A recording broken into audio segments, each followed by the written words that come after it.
بسم اللہ الرحمن الرحیم۔ السلام علیکم ورحمۃ اللہ وبرکاتہ۔ سب سے پہلے درود و سلام اللہم صلی وسلم علی نبینا و حبیبنا محمد و آلہ و صحبہ صلی اللہ علیہ وسلم۔ ناظرین، آج میں آپ لوگوں کو اعتکاف کے کچھ فضائل بیان کروں گا۔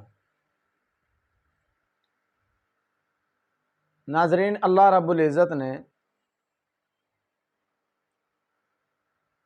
عبادت کے کچھ طریقے مقرر فرمائے ہیں، اور ان میں سے کچھ طریقے ایسے ہیں جو خاص عاشقانہ شان رکھتے ہیں۔ انہی میں سے ایک طریقہ اعتکاف کا ہے۔ جو شخص اعتکاف کرتا ہے اور اعتکاف کرنے کے لیے اپنے دنیاوی کاموں کو چھوڑ کر انسان کے دنیا میں رہتے ہوئے جتنے بھی کام ہوتے ہیں، گھریلو کام ہوتے ہیں، گھر سے باہر کے کام ہوتے ہیں، تمام کو چھوڑ کر انسان اللہ کے گھر میں چلا جاتا ہے اور ہر ماہ سوا سے تعلق کو توڑ کر اللہ رب العزت کی بارگاہ کے اندر چلا جاتا ہے، اور چند دن گزارنے کے بعد انسان کو اللہ رب العزت کے ساتھ جو تعلق نصیب ہوتا ہے اس کی شان بڑی نرالی ہے۔ علامہ عطا خراسانی رحمۃ اللہ علیہ نے لکھا ہے کہ اعتکاف کرنے والی کی مثال اس شخص کی طرح ہے جو اللہ رب العزت کے در پر چلا جاتا ہے، اللہ رب العزت کے در پر پڑا رہتا ہے اور اللہ رب العزت سے یہ دعا کرتا رہتا ہے کہ یا باری تعالی، جب تک آپ میری مغفرت نہیں فرمائیں گے میں یہاں سے جانے والا نہیں ہوں، میں یہاں سے جانے والا نہیں ہوں۔ ناظرین، اعتکاف کی خصوصیت یہ ہے کہ انسان جب تک اعتکاف کی حالت میں رہتا ہے، انسان کا ایک ایک عمل، انسان کی ایک ایک گھڑی اس کے لیے نیکیوں کے اندر لکھی جاتی ہے۔ انسان خواہ بیٹھا ہو، لیٹا ہو، کھانا کھا رہا ہو، پانی پی رہا ہو، سو رہا ہو، کوئی بھی عمل کر رہا ہو، ہر ایک عمل انسان کے لیے نیکی کا باعث بنتا ہے۔ اور اعتکاف کی حکمت یہ ہے کہ انسان اس کے ذریعے سے شب قدر جیسی ایک عظیم عبادت سے بھی فائدہ حاصل کر لیتا ہے۔ جو شخص اعتکاف کرتا ہے اس کے لیے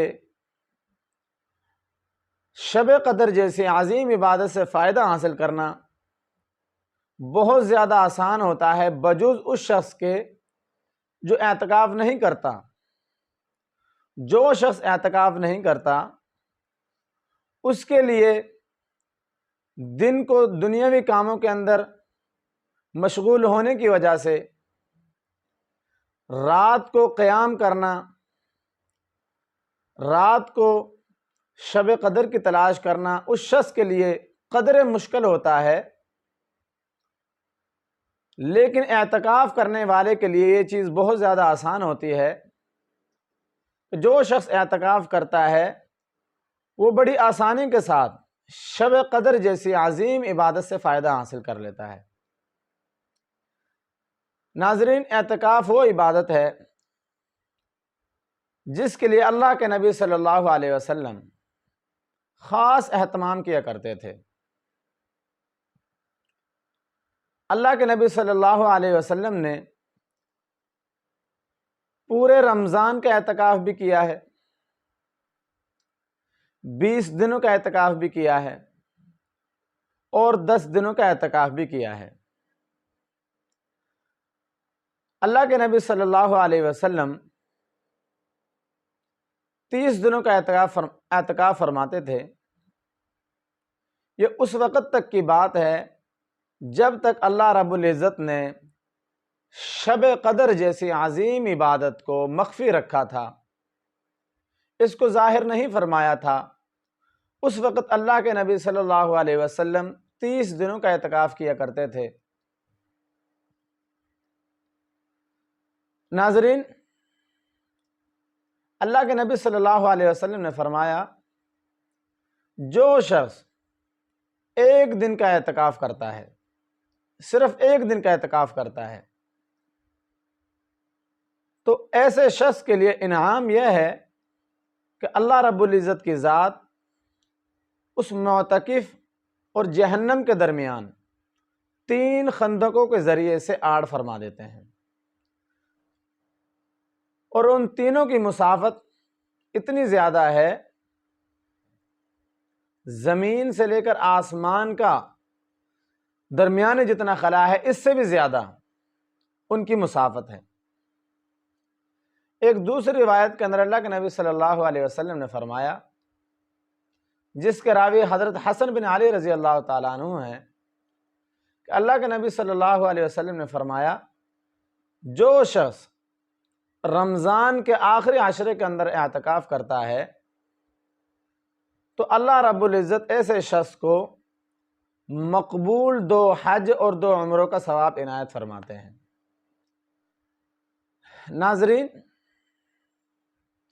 اعتکاف جیسی عظیم عبادت بس چند دنوں کے اندر اس کی ابتدا ہونے والی ہے۔